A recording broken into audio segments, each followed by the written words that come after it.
ومعالجة أمراض القلوب الفتاكة، لأن أخطر ما نواجه أمراض القلوب: الرياء، السمعة، الحسد، البطر، غمط الحق، احتقار الضعاف. هذه أمراض القلوب فتاكة، ومن أضرها وأشرعها الحسد.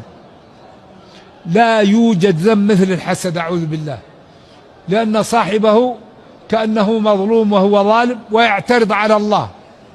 الله يمكن يغني كل سكان الأرض، فلما أنت تحزن أن الله تعالى أكرم خلقه؟ بعض الناس يظن هذا يضايقه. لا في أحد يضايق أحد، كل واحد يغنيها الله، ولا في واحد يأخذ رزق الإنسان ولا ما عنده ولا وظيفته ولا جاهه.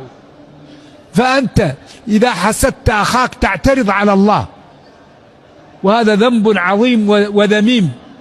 وفيه وأول من فعل ذلك إبليس، وهو الذي قاس القياس الفاسد. رؤية الفضل على الغير هذه مشكلة. الله يقول: فلا تزكوا هو أعلم بمن اتقى.